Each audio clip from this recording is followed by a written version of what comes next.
जी दोस्तों, मैं हूं सोहेल मज़ारी। आसान बैंकिंग और कारोबार के इस उर्दू वीडियो चैनल में आपको खुशामदीद। बैंक अकाउंट का सिलसिलावार वीडियोस और उसके बाद हम आज एक नया सिलसिला शुरू करने जा रहे हैं जो कि बैंक में रिस्क मैनेजमेंट के हवाले से होगा। वैसे तो बैंक के अलावा रिस्क मैनेजमेंट हमारी ज़िंदगियों के तमाम शोबों में देखे जा सकते हैं, मगर अब क्योंकि हमारा मौजू बैंक के कारोबार के इर्द गिर्द ही घूमता है तो फिर हमारा महवर या फोकस बैंक रिस्क मैनेजमेंट ही होगा। अलबत्ता हम दीगर शोबों के हवाले से बात ज़रूर करेंगे, क्योंकि अब ये तो हो नहीं सकता कि शदीद बारिश हो रही हो और बिजली की सप्लाई भी मुनक़ता हो और ऐसे में 10 किलोमीटर दूर से कोई कस्टमर अपनी मोटरसाइकिल पर बैंक की तरफ आ रहा हो। मतलब बैंक भी हमारे कारोबारी ज़िंदगी का एक अहम हिस्सा ही है। रिस्क मैनेजमेंट पर यकीनन अगर आप तलाश करेंगे तो YouTube पर काफ़ी वीडियोस मिल जाएंगी और हमने भी ऐसा किया है, मगर बहुत हैरत की बात है कि बैंक के इस हिस्से पर बहुत कम ही वीडियोस हैं जो कि मुकम्मल अहाता करती हों। इसकी सबसे बड़ी सच्चाई ये है कि ये मौजू मुख्तसर हो ही नहीं सकता और ना ही मुख्तसर वीडियोस बनाई जा सकती हैं। अपने तजुर्बे और मुताले की बुनियाद पर जब हमने इस हवाले से तखमीने लगाए तो कम से कम कितने वक्त में ये हम सब कुछ कर सकते हैं, तो यकीन जानिए बहुत मेहनत के बाद भी ये तखमीना 20 से 22 घंटों का बन रहा है। अब इसका सीधा सा मतलब है कि अगर हमारी एक वीडियो बहुत ज़्यादा 30 मिनट की भी रख ली जाए तो 40 वीडियो का सिलसिला हो सकता है, या फिर हम इसे मुख्तसर कर दें और सिर्फ इंतहाई ज़रूरी मवाद लेकर चलें, तो फिर ऐसे वीडियोस तो पहले से भी मौजूद हैं, तो फिर इतनी मेहनत का क्या फ़ायदा। काफ़ी सोचो विचार के बाद अब हम ये फैसला कर चुके हैं कि जिस कदर ज़रूरी होगा हम वक्त लेंगे और वीडियोस के तवील होने को हम निस्बतन कम अहमियत देंगे, मगर मालूमात मुकम्मल और जामे होंगी। तो फिर यही हमारी पॉलिसी होगी। तो दोस्तों चलें फिर अपना मौजू शुरू करते हैं। हमारे आज की वीडियो ज़्यादातर दिबाचा या पेश अल्फाज पर मुश्तमिल है। इसका आसान सा मतलब है कि हम इस मौजू पर इब्तदाई खाका पेश करने जा रहे हैं। लाजमी सी बात है कि हम अपनी आइंदा के प्रोग्राम में जो कुछ भी पेश करेंगे वो सब एक निस्बतन लंबा और सिलसिलेवार होगा और फिर ये सिलसिला एक लड़ी की तरह आपस में जुड़ा हुआ होगा। रिस्क इंग्लिश जुबान का लफ्ज़ है जिसका आसान उर्दू तर्जुमा है खतरा। अब इस खतरे को लेकर तो हम सभी जानते हैं, ये लफ्ज़ तो हमारी रोज़मर्रा की ज़िंदगी में बहुत ज़्यादा इस्तेमाल होता है। और फिर नया क्या है? जी कुछ नया नहीं है, सब कुछ पुराना है, बल्कि हम ये कहेंगे कि हमारी दुनिया ही एक खतरे का गोला है। मगर क्या हम जानते हैं कि रिस्क या खतरे की तारीफ या डेफिनेशन क्या होती है या क्या हो सकती है? क्योंकि अब यहाँ जिसकी ज़बान उसकी बात वाला मामला है। बहुत गौर और तहकीक के बाद हम इस नतीजे पर पहुँचे हैं कि कम से कम और सादा तरीन अल्फाजों में खतरे की तारीफ बयान करनी हो तो वो कुछ ऐसे है: एक ऐसा नापसंदीदा या नुकसानदेह वाक़या जो अभी तक ज़हूर या वाक़या नहीं हुआ उसे खतरा कहते हैं, जो कि नामालूम भी हो। याद रखने की बात है कि इस नापसंदीदा या नुकसानदेह वाक़ये को अगर पहले से इल्म हो जाए तो फिर वो खतरे की ज़ुमरे में नहीं आता।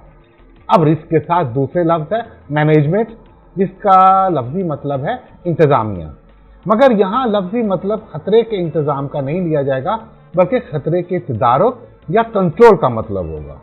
यानी पूरा फिक्रा होगा रिस्क मैनेजमेंट कंट्रोल, और यही हमारा फोकस होगा। हम सब ने यकीनन सफ़र तो किया होगा, तो क्या सफ़र में भी खतरात होते हैं? जी यकीनन खतरात होते हैं। हम कुछ मनाज़र इस तरह से बयान करते हैं जैसा कि निस्बतन कम आमदनी वाले इलाके में खाली सड़क के किनारे एक शख्स खरामा अपनी साइकिल पे कहीं जा रहा है और आसपास कोई और गाड़ी या ट्रैफिक भी नहीं है। ऐन उस शख्स के ऊपर आसमान पर 40,000 फुट की बुलंदी पे मुसाफिरों से भरा हुआ एक हवाई जहाज अपनी मंजिल की जानिब 950 किलोमीटर की रफ्तार से भी जा रहा है। अब खतरात की दुनिया में सवाल ये पैदा होता है कि इन दोनों में वो कौन है जिसे खतरा ज्यादा लाहक है? ये तो यकीनी है कि दोनों के साथ खतरात मौजूद हैं, मगर ज्यादा कौन? क्या आसमान पे महवेज परवाज हवाई जहाज या खाली सड़क के किनारे मामूली रफ्तार से सफर करता हुआ साइकिल सवार? रिस्क के मुंतज़म जब रेटिंग लगाते हैं तो देखते हैं कि आसमान पर हवाई जहाज की निस्बत साइकिल सवार का रिस्क रेटिंग ज्यादा बन रही होती है। मतलब खाली सड़क के किनारे साइकिल चलाने वाला शख्स ज्यादा खतरे में है बानिस्बत के हवाई जहाज में सवार मुसाफिर। और ये हकीकत यकीनन आम शख्स के लिए काबिल कबूल नहीं हो सकती कि इस कदर भारी भरकम मुसाफिरों से भरा हुआ 40,000 फुट की बुलंदी पे महवे परवाज हवाई जहाज को इतना खतरा नहीं है जिस कदर उस साइकिल सवार को है। चले इस बहस को छोड़कर सिर्फ हम आपको ये बताने की कोशिश करते हैं कि खतरा सिर्फ वही होता है जो नजर नहीं आता, और जो नजर आ जाए तो फिर वो खतरा नहीं रहता। हम सबने अक्सर रेलवे स्टेशन पर एक किनारे पर तनसीब स्टैंड में सुर्ख रंग की छोटी बाल्टियां देखी होंगी जिसमें रेत भरी होती है और उस पर आग लिखा होता है, या फिर कभी किसी कार्टन पर या किसी मकाम पर एक अजीब सी शक्ल नुमा तस्वीर देखी होगी जिसमें एक इंसानी खोपड़ी के नीचे 2 हड्डियां बनी होती हैं। दरअसल में ये या इससे मिलती जुलती चंद दीगर अलामतें होती हैं कि आसपास अफराद को होशियार करती हैं कि यहाँ खतरा हो सकता है, लिहाजा मोहतात रहें। इन सब के बावजूद बाज़ औक़ात कोई ऐसी अलामत या निशानी किसी खतरे को जाहिर नहीं करती, मगर फिर भी कोई ना कोई ऐसा वाक़या रूनुमा हो जाता है जिसमें फिर जानी और माली नुकसान का सामना करना पड़ता है। अब हमारे प्यारे वतन में तो ऐसे वाक़यात तवातर से एक के बाद एक जाहिर होते ही रहते हैं, और फिर अखबारात में दिल सो स्याह रोशनी में खबरें भी पढ़ने को मिलती हैं। कुछ वक्त तक सब अफसुर्दा रहते हैं, फिर अपने मुशागिल में मसरूफ़ हो जाते हैं और कि दूसरा वाक़या पेश हो जाता है। अल्लाह रहम करे। हम इस पर कुछ ज़्यादा बात नहीं करेंगे। खतरा जब हकीकत का रूप भर लेता है तो हमें 2 तरह के नुकसानात का सामना करना पड़ता है, जिसमें एक जानी या जिस्मानी नुकसान और दूसरा माली नौइयत का होता है। जानी नुकसान का दावा तो मुमकिन नहीं, अलबत्ता माली नुकसान को रोकने या कम करने की खातिर इंश्योरेंस का सहारा लिया जाता है। इंशाल्लाह इस सिलसिलावार वीडियोस में हम इस एक मकाम पर इंश्योरेंस पर भी तफसीली गुफ्तगू करेंगे। अब रिस्क या खतरे को एक मिसाल से वाज़े करते हैं, जैसा कि एक शख्स एक इमारत की छत के किनारे खड़ा दूर दूसरी इमारत की छत को देख रहा है, या फिर शायद वो दूसरी इमारत की छत पर जाना चाहता है, जैसा कि अक्सर हमारे यहाँ होता है जब छत पर क्रिकेट खेलते हुए बॉल दूसरे की छत पर चली जाती है। अब उसे मालूम है कि अगर उसने एक कदम भी और उठाया तो सीधा नीचे जा गिरेगा और चोटें लगेंगी, यानी जानी या जिस्मानी नुकसान का अंदेशा, एहतमाल। लिहाजा वो एक महफूज मकाम पे खड़ा सामने दूसरी छत के बारे में देख रहा है और सोच रहा है कि क्या करना चाहिए। मतलब उसे आगे बढ़ने पर नुकसान का पूरा इदराक या होने वाले नुकसान के बारे में जानता है। लिहाजा जब एक ऐसा मामला जो कि मालूम हो तो फिर वो खतरा नहीं रहता, क्योंकि उसकी पेशबंदी कर ली जाती है। अब छत पर खड़े इस शख्स को यह मालूम नहीं कि जिस मकाम पे वो खड़ा है ठीक वो जगह नीचे से क्रैक हो चुकी है और उसका वजन सहारने के काबिल नहीं है। किसी भी वक्त उस शख्स के वजन से छत का वो हिस्सा टूटकर नीचे गिर सकता है और वही नुकसानदेह वाकया फिर जाहिर हो सकता है। इसका मतलब यह हुआ कि अपने तौर पे वो शख्स महफूज तस्वर कर रहा है, मगर दरअसल में महफूज नहीं है, नापसंदीदा या नुकसानदेह मामला का सामना कर सकता है, तो उसे कहेंगे खतरा या रिस्क। अब जब खतरा या रिस्क हमने समझ लिया तो फिर क्या? तो फिर यह सोचने की बात है कि इस सब में क्या करना मुनासिब होगा। सबसे पहली बात तो यह है कि नामालूम हालात को मालूम बनाया जाए। खतरे की निशानदही या आइडेंटिफिकेशन, खूब देखभाल के अंतर को अपनी जिंदगियों में परवान चढ़ाना होगा। छत पे खड़े उस शख्स को उस मुकाम तक जाने से पहले आगे पीछे ऊपर नीचे खूब अच्छी तरह से पड़ताल कर लेनी चाहिए। कहीं अगर कोई खतरा छुपा हुआ है तो वो सामने आ जाए और उसका फिर मुनासिब दर्द कर लिया जाए। लिहाजा हमारा पहला पड़ाव भी हुआ फिर खतरे की निशानदही या आइडेंटिफिकेशन का। चलें यह भी मालूम हो गया कि एक मकाम पर खतरा था और मालूम भी हो गया, तो उसके बाद फिर क्या करना है? किस कदर खतरा हो सकता है? क्या छत की ऊंचाई इतनी है कि छलांग लगाकर जमीन पर आ जाया जा सकता है, या फिर फौरन पीछे हट जाया जाए, वगैरह वगैरह। तो इस तरह हमारा फिर दूसरा मरहला यह तय पाया जाता है कि खतरे की पैमाइश, या फिर इसे इंग्लिश में कहेंगे मेजरिंग। यानी अगर खतरा मालूम हो ही गया है तो फिर यह देखना होगा कि किस कदर और कितना ज्यादा है। इसके बाद जब खतरे की पैमाइश या मिकदार या नौयत का जब तयन कर लिया गया तो उसके बाद फिर क्या होगा? सीधी सी बात है, अब उस खतरे को खत्म करने या उसे काबू करने का जतन करना होगा। इस पर गौर करना होगा, मुशावरत और दस्तयाब वसाइल को सामने रखते हुए तरीके बनाने होंगे या हिकमत अमली तय करनी होगी और फिर उस पर अमल भी करना होगा। और इस सब को इंग्लिश में कहते हैं स्ट्रैटेजी एंड प्लानिंग। बिल्कुल उस शख्स की माने जो एक छत से दूसरी छत पे जाना तो चाहता है। सबसे पहले उसने इस बात का इदराक किया कि वो इतनी लंबी छलांग नहीं लगा सकता कि दूसरी छत पे पहुंच सके, गिर सकता है और टूट फूट भी हो सकती है। चारों तरफ मुआयना करने पर उसे यह भी मालूम हो गया कि जहां वो खड़ा था उसके नीचे क्रैक्स हैं, लिहाजा वो वहां से दूर होकर एक महफूज मकाम पे चला गया। अब उसने खतरे की पैमाइश कर ली और फिर एक हिकमत अमली तरतीब दी कि इस तरह से वो आसानी से दूसरी छत पे जा सकता है। इस तरतीब के मुताबिक जब वो छत से जीने के रास्ते से नीचे उतरा और दूसरी इमारत के जीने से होता हुआ वो दूसरी छत पे बाहिफाजत पहुंच गया। अब इस सिलसिले की एक आखिरी कड़ी रह जाती है और वो भी हम बयान कर देते हैं और उसे कहते हैं निगरानी कायम किए रखना, यानी इंग्लिश में इसे हम कहेंगे मॉनिटरिंग, कि हमा वक्त खतरे पर निगाह जमाए रखना। अब इस सारे मामलात को जब एक दफा फिर से तरतीब से देखें तो पहले नंबर पर आ जाता है खतरे की पहचान और उसकी निशानदही, आइडेंटिफिकेशन। दूसरे नंबर पर है खतरे की पैमाइश। तीसरे नंबर पर हिकमत अमली बनाना और कंट्रोल करना और फिर चौथे नंबर पर है निगरानी जमाए रखना। समुद्र में पानी का दिल जहाज हो या आसमानों की बुलंदियों पर चीरता हुआ हवाई जहाज, कहीं पे न्यूक्लियर रिएक्टर की खौलती जहन्नमी भट्टी हो या स्टील तैयार करती फर्नेस फैक्ट्री का कोई बाजार हो या दफ्तर या स्कूल कॉलेज या कुछ भी, यानी कुछ भी यकीन कर लें खतरात हमारे इर्द गिर्द हर वक्त मंडराते रहते हैं और हमारी जिंदगी इन्हीं खतरों में घिरी रहती हैं। यानी कुछ भी यकीन कर लें खतरात हमारे इर्द गिर्द हर वक्त मंडराते रहते हैं और हमारी जिंदगियां इन्हीं खतरात में घिरी आगे बढ़ती रहती हैं। एक तिजारती बैंक में चूंकि सारा कारोबार ही रकूमात पर हो रहा होता है तो फिर जहां रुपए पैसे की रेल पेल होती है वहां लाजमी सी बात है कि लालच जरूर होगी और लालच हमेशा चोरी के घोड़े पे सवार होकर आती है। हम बचपन से अपने बुजुर्गों और उस्तादों से सुनते आ रहे हैं और किताबों में भी पढ़ते आ रहे हैं कि लालच एक बुरी बुला है, लालच से बचो। अमली जिंदगी में जब कदम रखा और आगे बढ़े तो मालूम हुआ कि लालच बुरी बुला नहीं है, बल्कि लालच तो दो तरह की होती है। एक अच्छी या मुस्बत लालच जो कि जिंदगी में तरक्की करने आगे बढ़ने की जामिन होती है और दूसरी मनफी लालच जो कि बुरी होती है। स्कूल में अगले दर्जे में पास होने की लालच नहीं होगी तो तालिब इल्म पढ़ने में फिर मेहनत नहीं करेगा। एक मुलाजिम में अगर तरक्की पाने की लालच नहीं होगी तो वह फिर रोजमर्रा का काम करना ही काफी समझेगा और अगले दर्जे में तरक्की के लिए फिर वो मेहनत नहीं करेगा।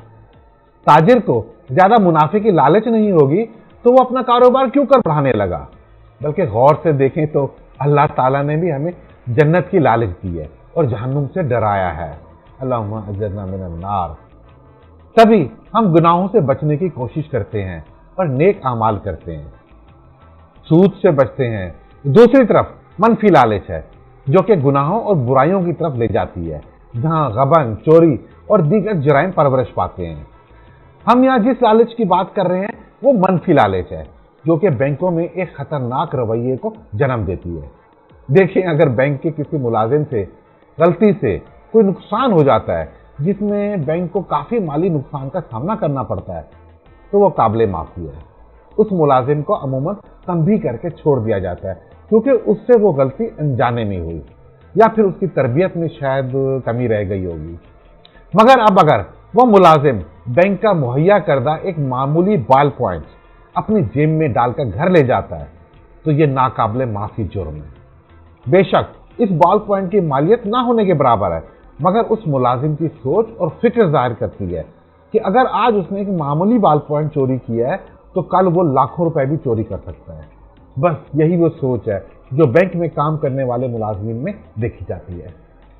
दोस्तों, कई साल पहले जब हमने बैंक में मुलाजमत अख्तियार की थी तो शुरुआत में हमारी ट्रेनिंग पर बैंक की इंतजामिया काफ़ी मुतहरिक रहती थी। हमारे उस वक्त के बैच के बाकायदा तरबियत की खातिर मंझे हुए और तजर्बाकार बैंकर इंतखाब किया जाता था। اور ان میں سے ایک نام تھا جناب غلام علی لالن صاحب کا، میرے انتہائی شفیق اور قابل استادوں میں سے ایک۔ ان کی شروعات میں دی گئی تربیت آج بھی ہمارے کام آتی ہے، اور سب سے بڑھ کر انہوں نے ہمیں اصول بنانا سکھائے اور بینک کی ملازمت کو ان اصولوں کے مطابق کرنے کا طریقہ اور ہنر سکھایا۔ اللہ انہیں اجر عطا فرمائے۔ ایک دفعہ دوران تربیت ہمیں یہ بتایا گیا کہ دنیا کے ہر شخص کے اندر ایک چور چھپا ہوا ہوتا ہے، اور یہ بات ہمیشہ یاد رکھنا۔ ہمیں ان کی یہ بات انتہائی نامناسب لگی۔ پھر انہوں نے وضاحت کی اور سمجھایا کہ اس بات کو مثبت انداز میں سوچو۔ ہر شخص میں ایک چور چھپا ہوا ہوتا ہے، مگر باہر آنے سے اسے چند عوامل روک کے رکھتے ہیں، مثلا مذہب، قانون، معاشرہ، تہذیب، تعلیم یا پھر عہدہ۔ مگر یقین کر لو کہ اس کے اندر ایک چور ضرور ہے۔ اس چور کو جب بھی موقع ملا ضرور باہر آئے گا اور پھر کارروائی کرے گا۔ بینک کی ملازمت ایک پولیس والے کی طرح ہوتی ہے، جس میں آپ کا کردار اس چور کو روکنا ہوتا ہے۔ اس ممکنہ چور کی سب سے مضبوط اور پہلی سیڑھی بھروسہ ہے، اور اس بھروسے کا سب سے بڑا توڑ سسٹم ہے، یعنی بھروسے کو کم سے کم درجے پہ رکھنا اور سسٹم کی پیروی کرتے رہنا، کامیاب رہو گے۔ دوستو، یہی ترک کا مشورہ میں بھی آپ سب کو دوں گا کہ اپنی زندگیوں میں سسٹم یا نظام کو ہمیشہ اہمیت دیجیے۔ یہی کامیابی کی کنجی ہے۔ بھروسہ بھی ایک اچھی چیز ہے، مگر اسے کمزوری نہیں بنانا چاہیے۔ آپ اگر غور سے اپنے ارد گرد دیکھیں تو یقیناً آپ کو ایسے لوگ ملیں گے جو بھروسے کے ہاتھوں لٹے ہوں گے اور روتے ہوئے بتائیں گے کہ کس طرح ہمارے 20 سالہ پرانے بھروسے کے ملازم نے ایک دن ہمیں چونا لگایا اور ہمیں لوٹ کر چلتا بنا۔ ہم ایک تھالی میں کھانا کھاتے تھے، مگر ایک دن قصور بھروسے کا نہیں بلکہ بھروسے نے لاپرواہی اور سستی کی شکل اختیار کر لی تھی۔ بینک کی ایک برانچ میں جس جگہ کیش رکھا جاتا ہے اسے والٹ کہتے ہیں، ایک انتہائی مضبوط کمرہ جہاں پھر ترتیب سے الماریاں رکھی جاتی ہیں اور ان میں کیش ایک خاص ترتیب سے رکھا جاتا ہے، جو کہ ایک نظر دیکھنے سے پتہ چل جاتا ہے کہ کتنا کیش موجود ہے۔ اس کے سٹیل کے موٹے مسارے دروازے ہوتے ہیں جس کو والٹ گیٹ کہتے ہیں۔ اس سے پہلے سلاخوں کا ایک دروازہ ہوتا ہے جسے گرل کہا جاتا ہے، اور یہ سب ہر وقت لاک رہتے ہیں۔ ان کی 6 چابیاں ہوتی ہیں، جو کہ 2-2 کی ترتیب میں برانچ کے مینیجر صاحب کے پاس، پھر سیکنڈ مینیجر یا مینیجر آپریشن کے پاس، اور 2 چابیاں چیف کیشیئر کے پاس ہوتی ہیں۔ یہ تمام چابیاں ایک خاص ترتیب سے لگانے کے بعد ہی والٹ کا گیٹ کھلتا ہے اور بند ہوتا ہے۔ ہر روز کے اس عمل میں چند منٹ لگ جاتے ہیں۔ آہستہ آہستہ مینیجر صاحب اور سیکنڈ مینیجر صاحب عادی ہوتے چلے جاتے ہیں، اور وہ صبح اور شام کو اپنی تمام چابیاں کیشیئر کو دے دیتے ہیں، اور وہی ایک ہی شخص تمام چابیاں لگا کر والٹ کو کھولتا اور بند کرتا رہتا ہے۔ 10 سال سے یہی ایک ہی مشق ہر روز دہرائی جاتی ہے، اور مینیجر صاحب کا کہنا ہے کہ ہم سب بھروسے کے لوگ ہیں، اکٹھے رہتے ہیں، ایک دوسرے کو خوب اچھی طرح جانتے ہیں۔ پھر ایک روز نماز جمعہ کے وقت مینیجر صاحب اور سیکنڈ مینیجر صاحب ذرا جلدی نماز پر چلے گئے، جبکہ وہی 10 سالہ پرانا کیشیئر صاحب اپنی جگہ موجود کیش سنبھال رہے تھے۔ آدھے یا پونے گھنٹے کے بعد جب وہ دونوں صاحبان واپس آئے تو کیشیئر صاحب نماز پڑھنے پر جا چکے تھے اور کیش بند تھا۔ وقت آہستہ آہستہ رینگتا رہا، اور 2 گھنٹے بعد بھی جب کیشیئر صاحب واپس نہیں آئے تو پریشانی شروع ہو گئی۔ شام کو 5 بجے ہیڈ آفس سے ڈپلیکیٹ چابیاں منگوا کر جب کیش کھولا گیا تو معلوم ہوا کیشیئر صاحب تمام کیش اور چابیاں لے کر رفو چکر ہو چکے ہیں، اور ان کا فون بھی بند ہو چکا ہے۔ بندوں کو ان کے گھر دوڑایا گیا تو معلوم ہوا کہ اس کی تمام فیملی آج دوپہر کی فلائٹ سے بیرونی ملک منتقل ہو چکی ہے، جبکہ جانے سے 2 ماہ پہلے بھی وہ اپنا یہ گھر اور دیگر ساز و سامان فروخت کر چکے تھے۔ ہائے ہائے مینیجر صاحب، وہ تو میرے بھروسے کا ملازم تھا، پرانا تھا، جانتا تھا، اور یہ کام کر گیا، میں تو سوچ بھی نہیں سکتا تھا، مگر ہو چکا۔ جی دوستو، یہ تھی کہانی بھروسے کی، مگر قصور بھروسے کا نہیں تھا، بلکہ اصل میں مینیجر صاحب نے اپنی لاپرواہی اور سستی کو پھر بھروسے کا لبادہ پہنا لیا تھا۔ جب ایک نظام یا سسٹم موجود تھا کہ والٹ کی چابیاں ایک خاص ترتیب اور ضابطے سے لاگو کرنی ہے، تو پھر ان دونوں بینک آفیسرز نے اپنے حصے کی چابیاں کیشیئر کو کیوں دی؟ اور اس نے جو کیا سو کیا، مگر اس کے جرم میں ये दोनों भी शरीक ठहराए और वजह थी कि उन्होंने अपनी चाबियां खुद लगाने के बजाय उस कैशियर के हवाले कर दी थी। तो फिर एक दिन इस पुराने भरोसे के कैशियर का चोर जाग गया और बाहर निकल आया और उसके साथ ही तबाही मौजूद हुई। बैंक में खतरात को भी बिल्कुल उसी तरह से 4 दर्जों में रखकर देखा जाता है और फिर ज़ाब्ते और सिस्टम बनाए जाते हैं। इन 4 दर्जों को रिस्क पिलर्स भी कहा जाता है, जिस पर हम आगे चल के तफसीली गुफ्तगू करने वाले हैं। इन सब के अलावा बैंक के किरदार और अवामिल को भी 4 हिस्सों में तकसीम किया जाता है और रिस्क के ये चारों दर्जे उन्हीं पर लागू होते हैं। बैंक के ये चारों अवामिल कहलाते हैं credit risk, operational risk, liquidity risk और मार्केट रिस्क। तो फिर इस तरतीब से हम अपनी गाड़ी भी आगे चलाएंगे और सबसे पहले हम क्रेडिट रिस्क की शुरुआत करेंगे और दर्जा ब दर्जा आगे बढ़ते चलेंगे। दोस्तों, एक बात खूब अच्छी तरह से जान लें कि रुपए पैसे के मामलात उस वक्त तक आपके कंट्रोल में है जब तक कि रुपया आपकी जेब में है। जब आपने अपना रुपया या रकूमात किसी और को मुंतकिल कर दी तो फिर यकीन कर लीजिए उन रुपए पर अब आपका कोई कंट्रोल नहीं रहा। यहाँ हमारा इशारा बैंकों की तरफ नहीं है बल्कि उन दीगर अशखास की तरफ है। बैंक तो फिर कानून और ज़ाब्ते से काम करते हैं और उस पर निगरानी का एक सख्त पहरा और हर वक्त मौजूद रहता है। वहाँ अगर कभी कुछ नामुनासिब हो भी जाता है तो वो उस मुलाजिम की ज़ाती किरदार तक रहता है और बैंक अपनी जिम्मेदारियां फिर पूरी तरह निभाता है। अब यही वजह होती है कि जब कभी आप किसी को कोई रकम बतौर उधार देते हैं या माल तिजारा उधार देते हैं तो पहले खतरात के तमाम दर्जों को परख लेते हैं और यही हमारा मौजू है। देखते हैं फिर इन सब मामलात को। हमारी आज की वीडियो एक तारीफी प्रोग्राम के तौर पे थी। हमने अपने आने वाले वीडियोस के हवाले से आगाह किया और उम्मीद है कि हमारा ये सिलसिला आपको ज़रूर पसंद आएगा। हमारे कुछ अहबाब दोस्तों ने, हमारे व्यूअर्स ने हमसे फरमाइश की है कि कायबोर के ऊपर भी एक वीडियो बनाई जाए। कायबोर जानना चाहते हैं, कायबोर है क्या? बैंकों में कर्जों से लेकर कायबोर काफ़ी सुनने में आता है, तो अहम मुमकिन है कि हमारी अगली वीडियो कायबोर के हवाले से हो। हमारी आज की ये कोशिश यकीनन आपको पसंद आई होगी, तो फिर हल्का सा लाइक कर दें और अपनी कीमती राय से भी हमें ज़रूर नवाजें। अगर आप कोई मशवरा देना चाहते हैं तो ज़रूर दें। हम आपके मशवरे को सामने रखते हुए अपने आइंदा के प्रोग्राम तरतीब देंगे। तो फिर आज तक के लिए इतना मुनासिब। मिलते हैं बहुत जल्द रिस्क के इस सिलसिलावार वीडियोस के साथ। अब इजाज़त, अल्लाह।